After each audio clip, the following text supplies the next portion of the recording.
हाँ बेटा। हाँ बेटा। राधे राधे। तो क्या हाल चाल? बढ़िया। हाल चाल बढ़िया नहीं है तो क्यों नहीं है अभी? हम्म। कारण कोई? कलम कहाँ गई इसकी? हम्म। किसके नीचे? छुप गई आज? तो बताओ। है मोह माया? सब मोह माया है। हाँ, ऐसा तो कुछ नहीं है। सब मोह माया होती तो शायद आप इस सीयूईटी या फिर जेट की तैयारी थोड़ी करते हैं। घर पे बैठते आराम से मौज मस्ती करते। संघर्ष तो करना ही पड़ेगा बेटा। मोह माया को भी लेने के लिए संघर्ष तो करना पड़ेगा आपको, है ना? क्योंकि बिना संघर्ष के कुछ नहीं मिलता आजकल। एक भिखारी होता है, वो भी भीख मांगता है तो पूरे दिन उसको, यदि जून का महीना हो, 50 डिग्री सेल्सियस तापमान हो, उसमें भी उसको भीख मांगनी पड़ती बेटा। तब जाके उसको 150 रुपये मिलते हैं पूरे दिन में। तो वो भी एक संघर्ष है। मतलब आप कोई भी कार्य देख सकते हैं जीवन में, चाहे पशुओं की बात करो, चाहे जीवों की बात करो, चाहे इंसान की बात करो, आप किसी की भी बात करो। हर एक जीव को अपने खाने के लिए, मतलब अपने जीवन को चलाने के लिए बेटा संघर्ष तो करना पड़ता है और वो जरूरी है। जो संघर्ष नहीं करता, वो इस पर्यावरण से, वो इस प्रकृति से गायब हो जाते हैं बेटा। जैसे अभी गर्मियां थी, अब सर्दियां आ गई। तो सर्दियों में अपने वस्त्र क्या पहनेंगे? दूसरे। गर्मियों में पहनते हैं दूसरे। तो मतलब जलवायु के आधार पर, प्रकृति के आधार पर, जैसा जैसा प्रकृति अपने को लेकर चलती है, वैसे वैसे अपने को चलना पड़ता है। अब भाई जो सर्दियों में कपड़े नहीं पहनेगा, गर्मियों के पहनेगा, तो वो बीमार हो जाएगा, कई प्रकार की समस्याएं पैदा हो जाएंगी। गर्मियों में अपन सर्दियों के कपड़े नहीं पहन सकते कि गर्मी ज्यादा लगेगी, तो काफी प्रॉब्लम्स होती है, स्किन से रिलेटेड काफी डिजीज या जो भी रोग है वो पैदा हो जाते हैं बेटा। तो सीधी सी बात यूं है कि संघर्ष तो कुल मिलाकर आपको करना पड़ेगा। बस ये है कि जितना आप संघर्ष करोगे, आपको सफलता उतनी ही अच्छी मिलेगी।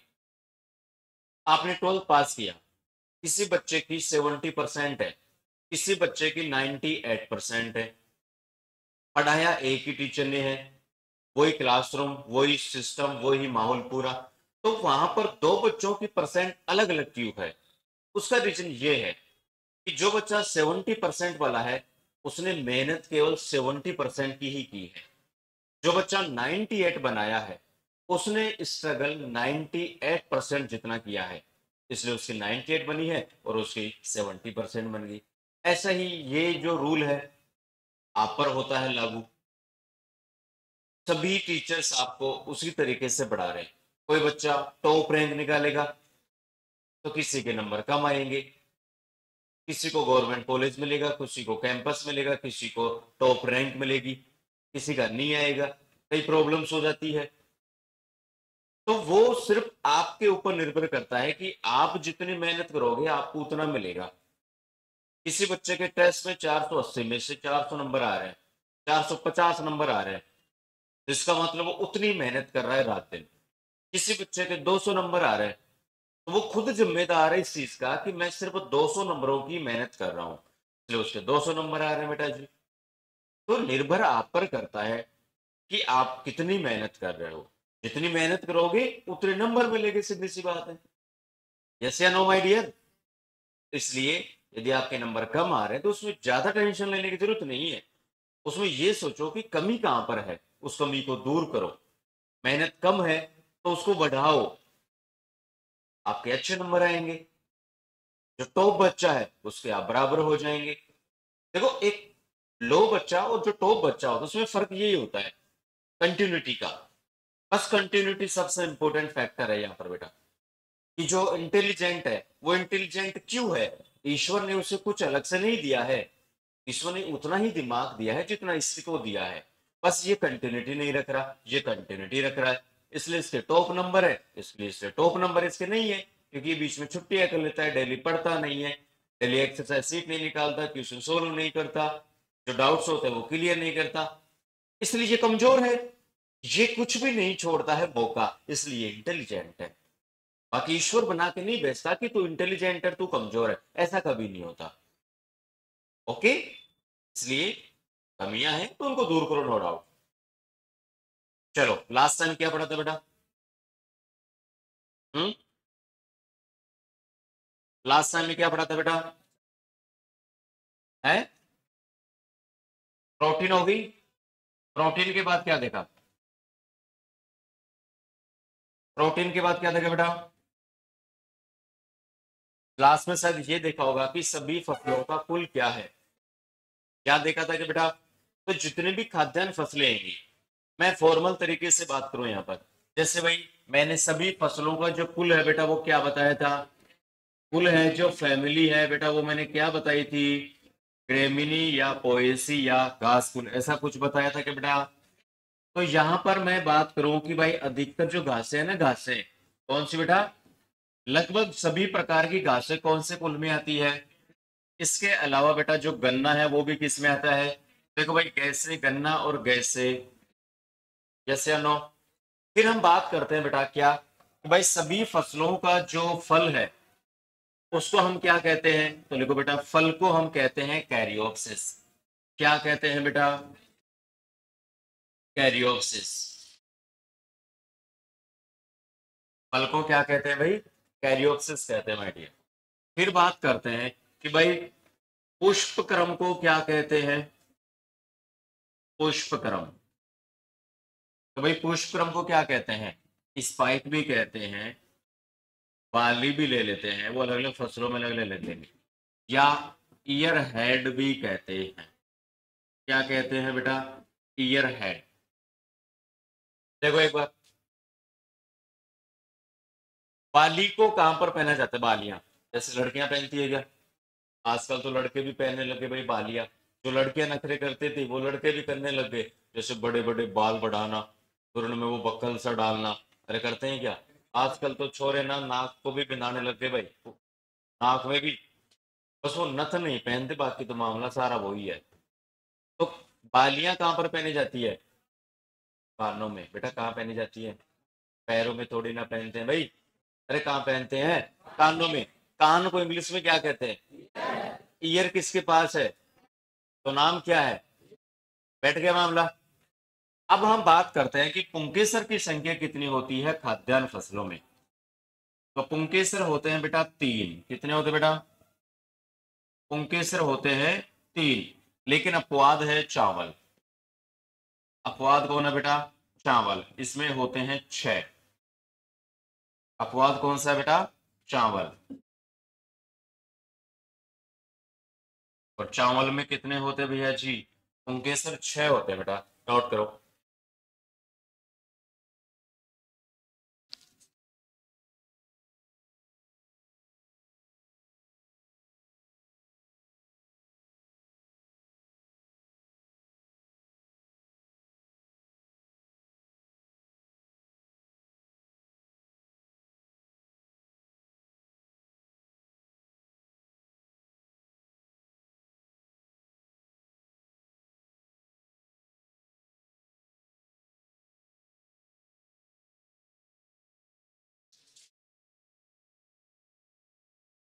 हाँ बेटा, क्लियर। तो पुंकेसर और स्त्री केसर का नाम तो सुना होगा। पुंकेसर क्या होता है? नर भाग या मादा भाग? और स्त्री केसर? खुद कह रहा है स्त्री। खुद क्या कह रहा है? स्त्री हम प्रेस को भी बोलते हैं स्त्री। 10th में आपके साइंस में आया होगा, स्त्री दे दो, स्त्री दे दो। फिर पता चला साहब स्त्री तो कोई और ही होती है। फिर बाद में हमने नहीं बोला क्योंकि लोग फिर कुछ और देते हैं, तो फिर हम बाद में कुछ और कहने लग गए। स्त्री कहते हैं ना बेटा। हाँ, तो इतने सीरियस क्यों हो रहे हो? Next day. अब हम बात करते हैं यहां पर छोटा सा क्या, कि कौन सी फसल में कौन सा जीन होता है, ये थोड़ी लिखा दिया। तो लिखो फसलों के जीन।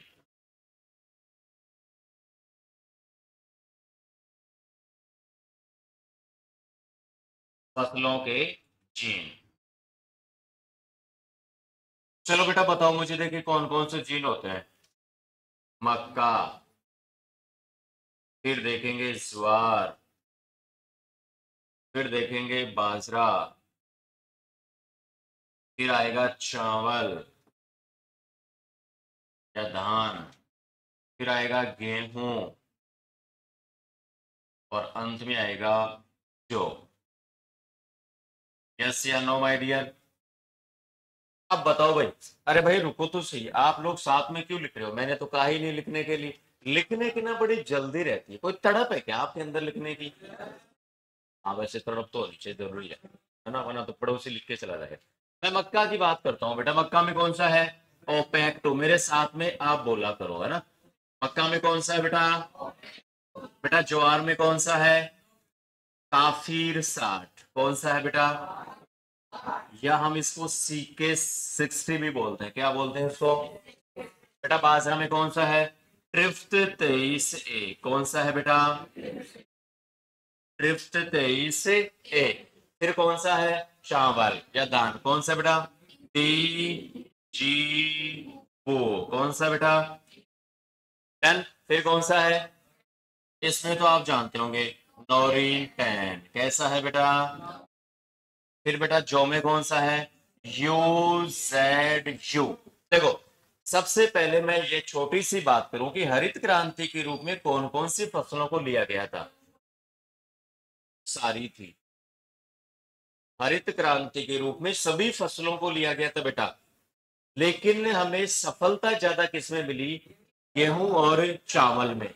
तो अपने को यही मिलता है कि हरित क्रांति का संबंध किस फसल से? तो गेहूं और चावल से। हालांकि जौ को भी लिया थोड़ा, बाजरा को भी लिया गया, मक्का को भी लिया गया, बाजरा को भी लिया गया। लेकिन उपलब्धता या मैं कहूं कि ज्यादा उत्पादन या सक्सेस कौन सी फसल हुई बेटा? गेहूं और चावल। इसलिए हमें कितनी फसलों का अध्ययन मिलता है? सिर्फ। डाउट क्लियर है? फिर हम बात करें कि भाई आजकल हमने देखा है कि जो नोरिन 10 होता है, नोरिन 10 गेहूं में होता है भाई, सीधी सी बात है। और हम छोटी सी यहां पर अपन बात करें कि जो गेहूं की फसल होती है ना बेटा, किसकी फसल होती है? गेहूं की फसल छोटी होती है, वो किसके कारण होती है बेटा?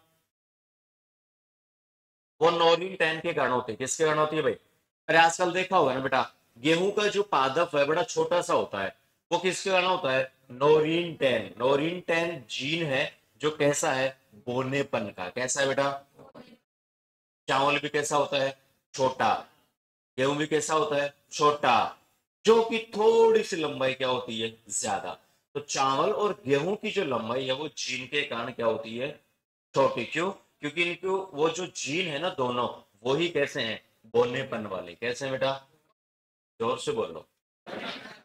जय माता दी। बोनेपन वाले हैं। तो यहाँ ब्रैकेट में आप लिख देना, नोट करो साथ साथ में लिख दो।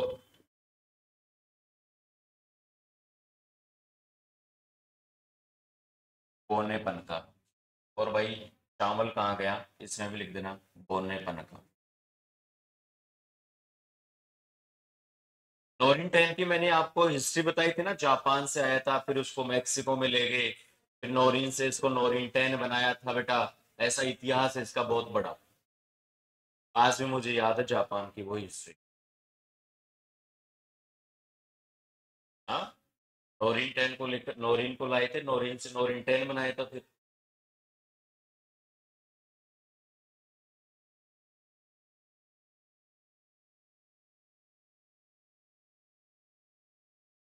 कहाँ से आते हैं सिल्क करते?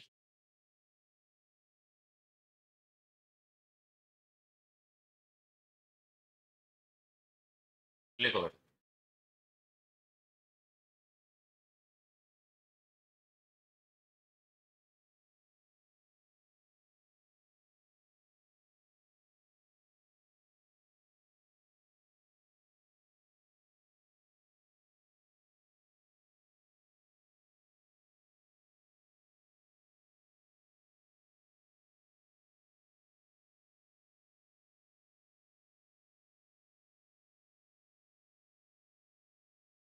हो गया भाई।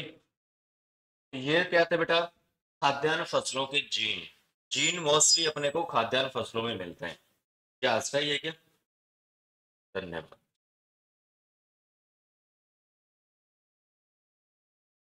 आगे चलें। अब हम देखते हैं बड़ी कमाल की बातें। देखो यहां से जो ट्यूशन है ना बेटा, आपको सीधा ही पूछ लेगा कि गेहूं में बोनेपन का जीन कौन सा है? कौन सा है बेटा? समझ जाओगे? क्या आपको मैचिंग करवा ले तो मैं एक क्वेश्चन बना दूं? जिससे आपको थोड़ा आइडिया हो जाएगा। देखो फर्स्ट क्वेश्चन, नॉर्मल क्वेश्चन पूछ लेते हैं यहाँ से। देखो गेहूं में बोनेपन का जीन कौन सा है? तो आप सभी को मालूम है नौरीन है।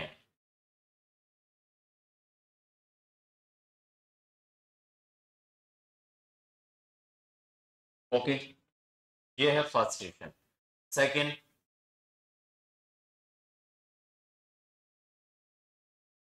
निम्न में से कौन सा युग्म,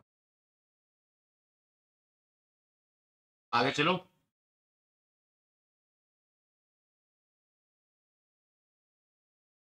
निम्न में से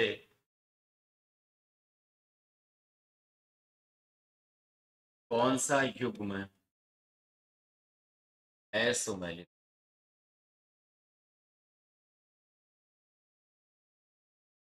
युग्म का मतलब क्या होता है? जोड़ा। फर्स्ट ऑप्शन मक्का, जवार, बाजरा। हाँ,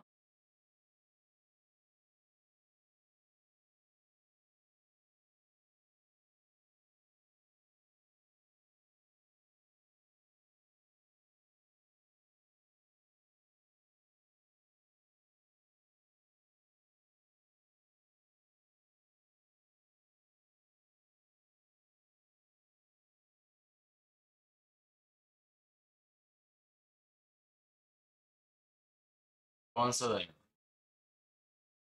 तीसरा जाएगा कि नोरिन 10 तो किसका है? गेहूं का है। करो नोट।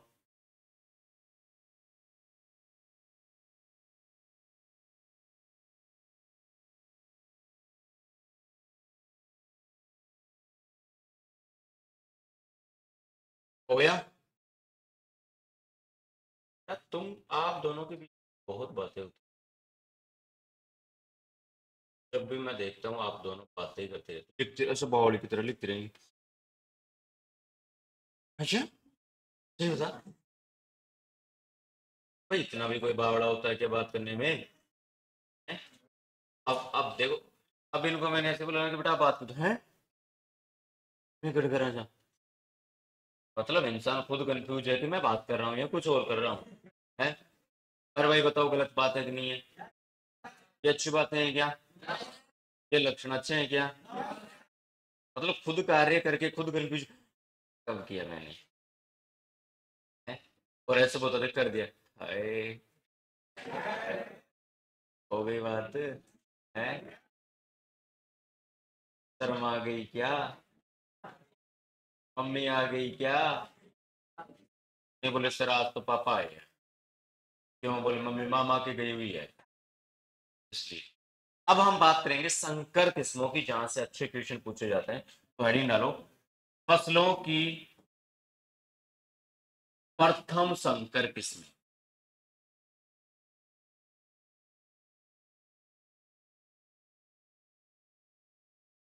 फसलों की प्रथम संकर किस्में, हेडिंग डाल दो और सामने देखो।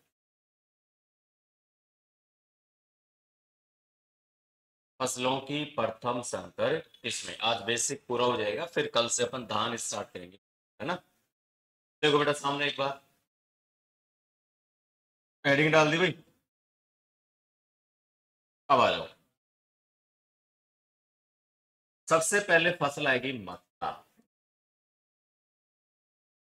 फिर आएगी जवार, फिर आएगा बाजरा, फिर आएगा कपास, फिर आएगा अरहर, इसके बाद में आएगा चावल, और लास्ट में क्या रह गया? तंबाकू। और एक रहेगी सरसों। कौन सी रह जाएगी बेटा? सरसों। नंबर 8 पे क्या है? सरसों। देखो भाई, बातें नहीं। देखो सामने कितनी फसलें लिखी बेटा मैंने यहाँ पर, 8। नंबर 1 पे कौन सी आई, नंबर 2 पे, नंबर 3 पे, 4 पे, 5 पे, 6 पे, 7 पे, 8 पे, ये क्रम है। और इस क्रम से सन का अपने को रट्टाबाजी करने की आवश्यकता नहीं पड़ेगी। तो एक चीज तो कंफर्म हो गई कि जितनी भी एग्रोनॉमी में फसलें हैं उन सभी में नंबर 1 पे कौन सी आएगी। इसका मतलब सबसे पहले संकर किस्म का विकास किस फसल में किया गया। क्या फर्स्ट क्वेश्चन क्लियर है क्या। अब मैं क्वेश्चन को घुमा रहा हूं, थोड़ा सोच समझ के बताना। मेरा क्वेश्चन है कि खाद्यान्न फसलों में उस फसल का नाम बताइए जो सबसे पहले संकर किस्म का विकास करती है। फिर मैं दलहनी में पूछू तो, तिलहनी में पूछू तो, मैं रेशेदार में पूछू तो, और मैं नकदी फसलों में पूछू तो कौन सी है। मामला बैठ गया क्या, डाउट। ओके डन, आ जाओ। मक्का में कौन सी वैरायटी है बेटा, गंगा फास्ट कौन सी है बेटा। फिर हम बात करें जवार में कौन सी बेटा, CSS फर्स्ट। बाजरा में बात करूं तो मैं HB फर्स्ट। देखो यहां पर भी क्या लिखा हुआ है, एक एक लिखा हुआ है ना, फर्स्ट लिखा हुआ है ना, इसका मतलब पहले नंबर पे आई है ये। Okay done. फिर मैं कपास में बात करूं तो H4, ये कितने नंबर पे आ गई, 4 नंबर पे आ गई बेटा। फिर अरहर में ICPHR, डबल हो गया क्या 4 का, अरे 4 का क्या हो गया। फिर चावल में बात करूं तो मैं APRH फर्स्ट या CORH फर्स्ट। यहां पर भी फर्स्ट आ गया क्या, अरे आ गया क्या। तंबाकू में क्या आएगा, GTH फर्स्ट। यहां पर भी फर्स्ट आ गया क्या, अरे कोई डाउट है क्या। देखो केवल अरहर में क्या आया है, 8। और इसके अलावा यहां पर कपास में कितना आया है, 4। बाकी लगभग सभी में क्या आया है, सरसों को एक बार लास्ट में देखेंगे। ये मैंने किसकी बात कर ली, वैरायटी की। अब मैं इनमें सन की बात कर लेता हूं, किसकी बात कर लेता हूं बेटा।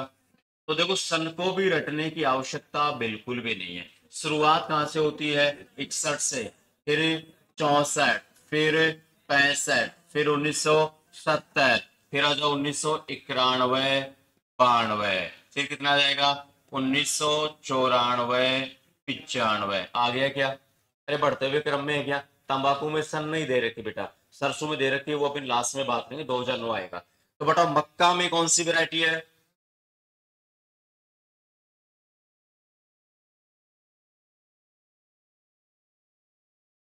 मक्का में कौन सी वैरायटी है बेटा, जवार में कौन सी है बेटा, बेटा बाजरा में कौन सी है, कपास में, अरहर में, चावल में, तंबाकू में, को डाउट है क्या। क्या सन बढ़ते हुए क्रम में है क्या, अब नोट करो, समझते हुए याद करते हुए नोट करो।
देख लिया।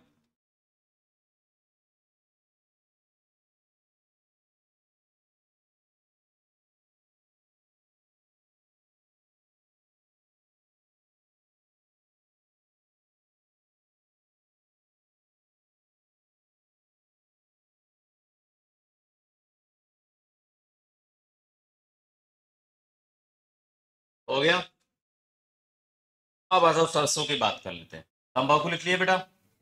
सरसों में देखते हैं अपन। सरसों की बात करते हैं तो बेटा सरसों में दो वैरायटी आती है।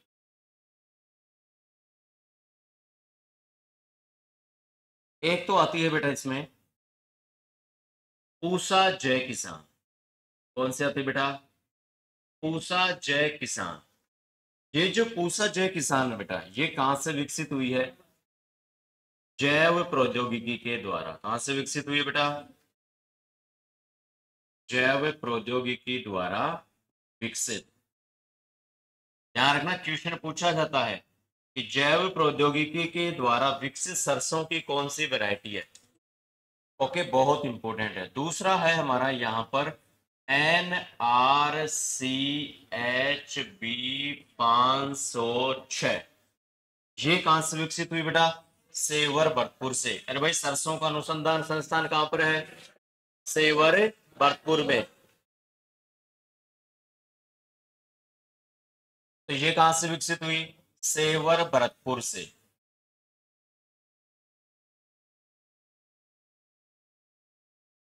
बहुत इंपॉर्टेंट प्रश्न है बेटा, पूछा गया क्वेश्चन है ये, तो नोट करो। जैव प्रौद्योगिकी के द्वारा विकसित सरसों की वैरायटी और सेवर भरतपुर के द्वारा विकसित सरसों की किस्म कौन कौन सी? काफी खूबसूरत प्रश्न है बेटा, नोट करो। हम्म। सन इसमें 2009 दे रखा है बेटा। इसमें है 2009। 2009 में विकसित हुई थी बेटे। हम्म। वो-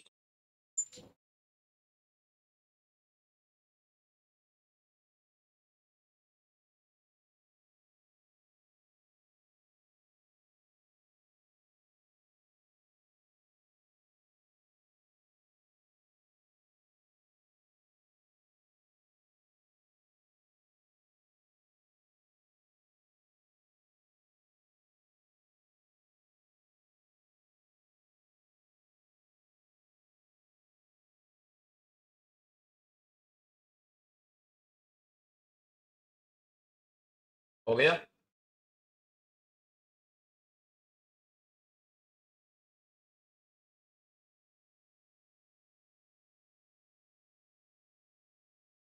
चले नेक्स्ट बेटा।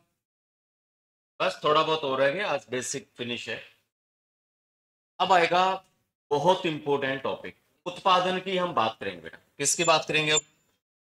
तो हेडिंग डालो आप, उत्पादन। देखो पहले समझो इसको, लिखना कुछ नहीं है, पहले समझो। मैं उत्पादन की बात करता हूं बेटा। एक जगह बात करूंगा मैं उत्पादन की, और एक दिशा में बात करूंगा मैं क्षेत्रफल की।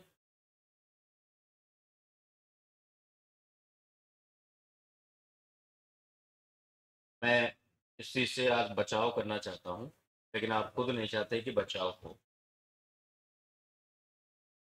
एक दिशा में लिखूंगा मैं क्षेत्रफल।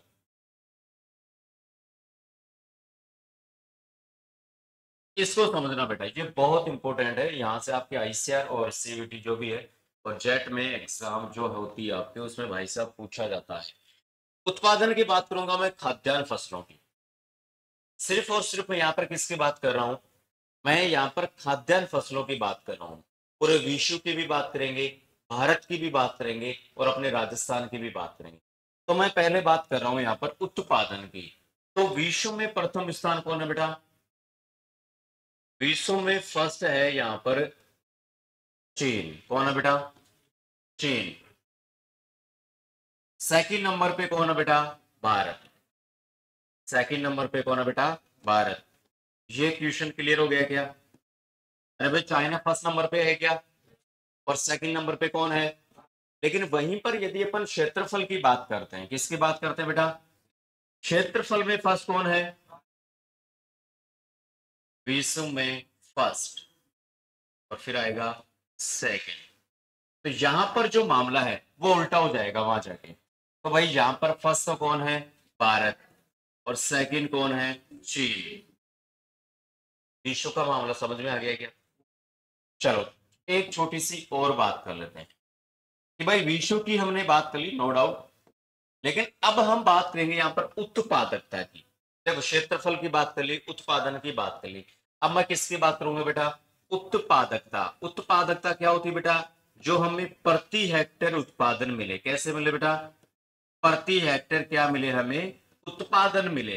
तो इसके मामले में पूरे विश्व में फर्स्ट कौन है बेटा, यूएसए। विश्व में फर्स्ट कौन है बेटा, यूएसए। समझ गए क्या? यूएसए बोले तो United state of America.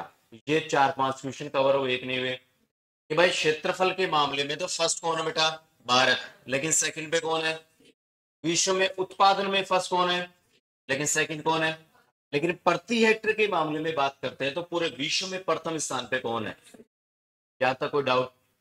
Note करो इसको एक बार, फिर आगे चलते हैं।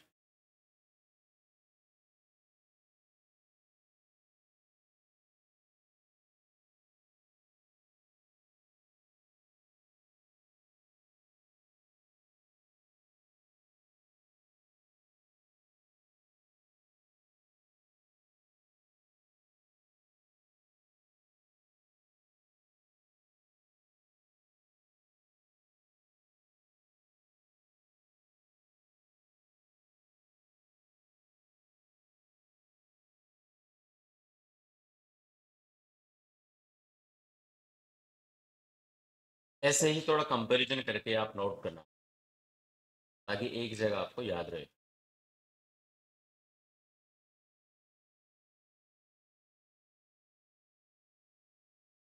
पूरा बेसिक मैंने आपको एक जगह लिखा दिया बेटा।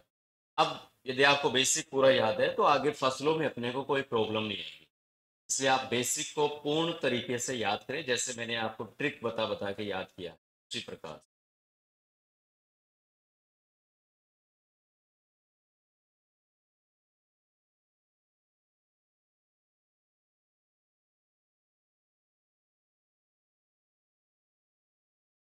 हो गया बेटा?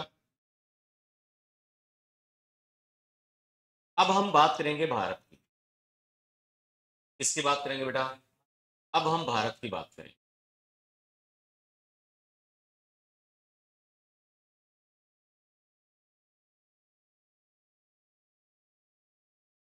चले, आ जाओ। अब बात कर लेते हैं हम आइडिया यहाँ पर, इंडिया की बात कर लेते हैं, भारत की बात कर लेते हैं। तो भारत में यदि मैं सीधे पॉइंट की बात करूं कि सर्वाधिक खाद्यान्न फसलों का उत्पादन कौन से राज्य में होता है, तो कहां होता है बेटा, यूपी में सर्वाधिक खाद्यान्न फसलों का उत्पादन।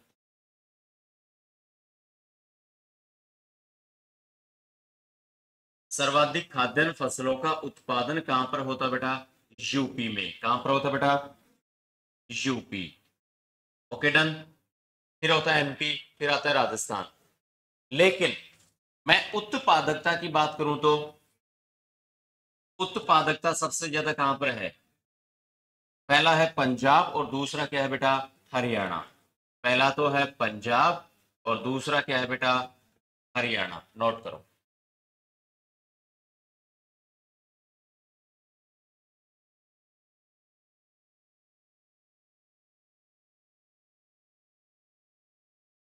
यूपी, एमपी और राजस्थान।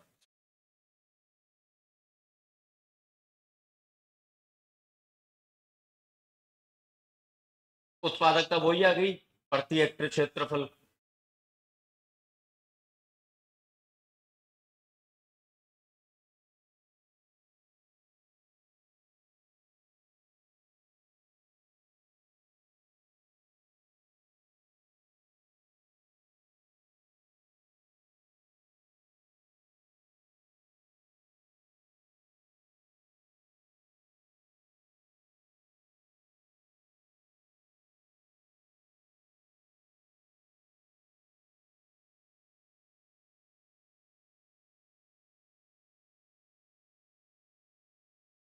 हो गया?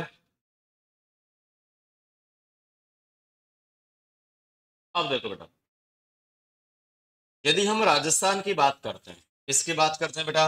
राजस्थान की। तो राजस्थान में अपन बात करेंगे तो अलग अलग फसलों का अलग अलग जिला आएगा। क्या आएगा बेटा? जैसे मैं बात करूं सबसे पहले गेहूं की, किसकी बात करूं बेटा? तो गैसे गेहूं और गैसे गंगानगर। तो गेहूं सबसे ज्यादा कहां पर होता है बेटा? वहीं पर यदि मैं जौ की बात करता हूं, किसकी बात करता हूं? तो जौ चला जाता है हनुमानगढ़। कहां पर चला जाता है बेटा? हनुमानगढ़ में आजकल चला गया है, थोड़ा सा ध्यान रखना। फिर वहीं पर यदि मैं चावल की बात करता हूं तो बेटा ये कहां पर है? बूंदी में। कहां पर है बेटा? Okay done. फिर मैं बात करता हूं यहां पर बाजरा की। तो बाजरा कहां पर चला गया है बेटा? अलवर में। कहां पर चला गया है बेटा?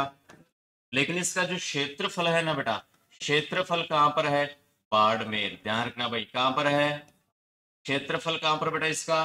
बाड़मेर। लेकिन उत्पादन कहां पर है? अब क्या बचा? मक्का और जवार। मक्का और जवार। और ये आपको कहां पर मिलेंगी? भीलवाड़ा में। कहां पर मिलेंगी बेटा? नोट करो।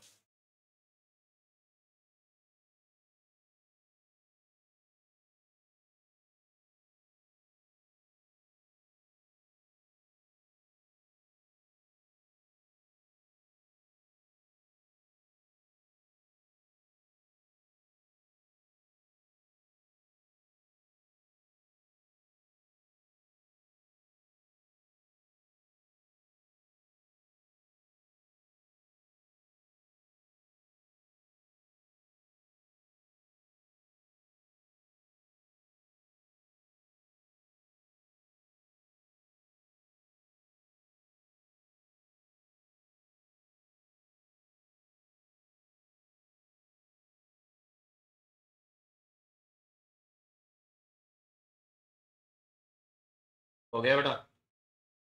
बाजरे का ध्यान रखना भाई, क्योंकि राजस्थान की मुख्य खाद्यान्न फसल कौन सी है? बाजरा है बेटा।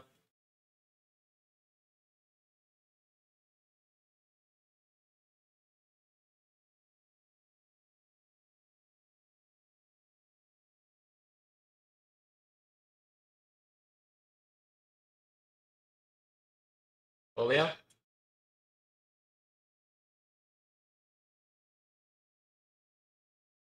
आगे देखो। अब हम देखते हैं कि कुछ निर्यातक देश है। क्वेश्चन पूछा हुआ है यहां से, निर्यातक देश मतलब, मैं बात करूं यहां पर कि भाई सबसे ज्यादा चावल का जो निर्यात करता है वो कौन सा देश करता है? वो है भारत। कौन है बेटा? फिर वहीं पर यदि मैं गेहूं की बात करूं तो दो फसलों का खास ख्याल रखना बेटा। तो गेहूं का सबसे ज्यादा कौन करता है बेटा? ये करता है रूस। कौन करता है बेटा? ध्यान रखना। देखो, निर्यात अलग चीज है। आप चीन बोल रहे हो, वो तो उत्पादन है। वो तो क्या था बेटा? मतलब भारत सबसे ज्यादा निर्यात का मतलब लाना या ले जाना, मतलब बेचना किसी और कंट्री को। तो निर्यात, एक्सपोर्ट जिसको अपन कह सकते हैं, इंपोर्ट मतलब लाना, एक्सपोर्ट मतलब बेचना। तो निर्यात भाई चावल का सबसे ज्यादा कौन सा देश करता है? और गेहूं का कौन करता है? नोट करो, बहुत इंपॉर्टेंट है ये चीज। अच्छा वो प्रश्न है बेटा।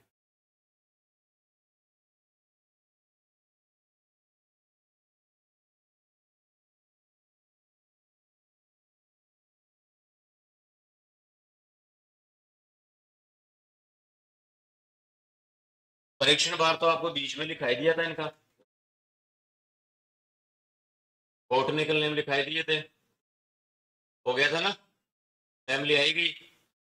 उत्पत्ति स्थान और देख लेते हैं, क्योंकि उत्पत्ति स्थान से एक क्वेश्चन पूछ लेता है बेटा, आपकी जैक में पूछता है, तो याद ही करेंगे अभी के अभी। Are you ready? हेडिंग डाल दो उत्पत्ति स्थान, ओरिजिन पैलेस। और फिर सामने देखो, ओरिजिन पैलेस या उत्पत्ति स्थान।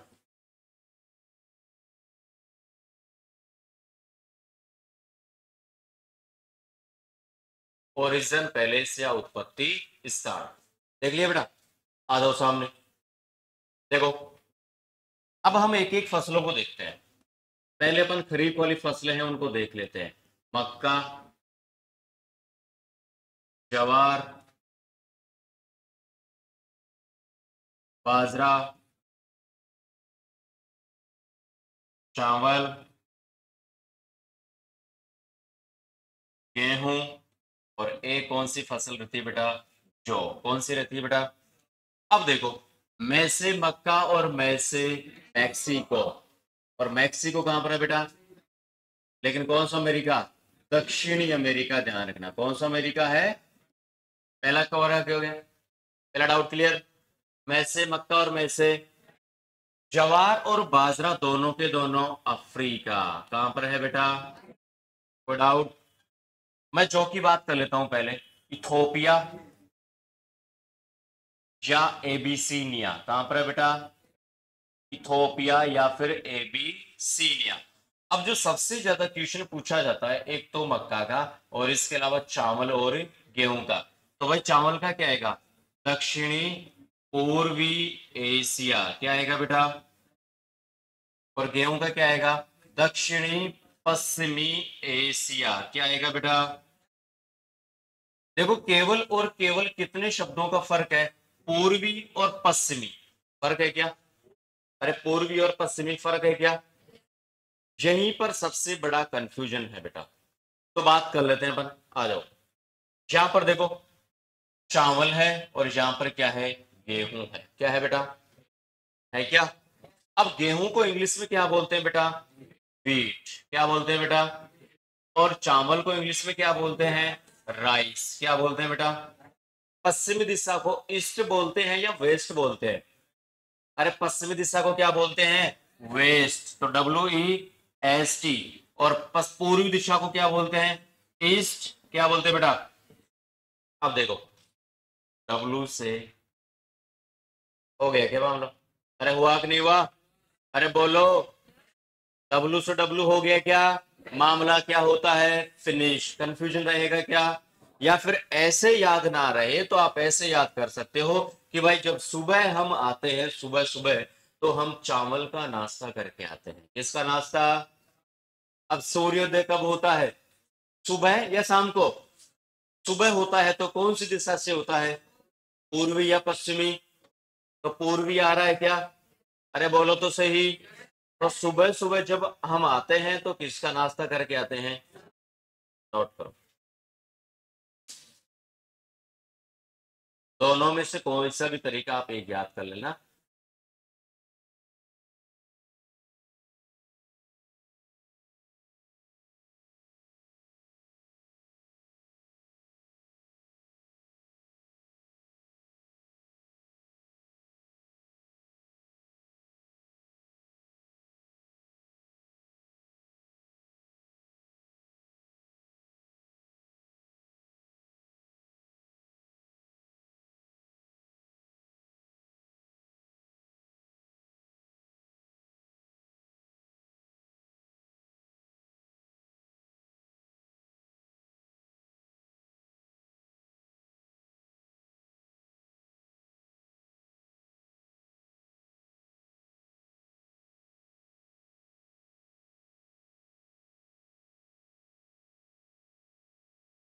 जो भी एशिया में ही आता है बेटा, ना?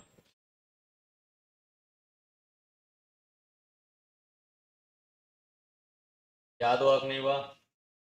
अरे बेटा हुआ कि नहीं हुआ? तो बेसिक क्या होता है आज? फिनिश। तो पूरा मैंने एक जगह बेसिक लिखा दिया बेटा। 3 क्लासें हुई हैं, तीनों क्लासों का मैटर आपको याद होना चाहिए। यदि याद है तो आगे आपके प्रॉब्लम्स नहीं आएंगी। तो बेसिक पढ़ाने का रीजन यही था कि आगे जो भी फसलें पढ़ेंगे उसमें कोई आपके प्रॉब्लम्स नहीं आनी चाहिए। ओके।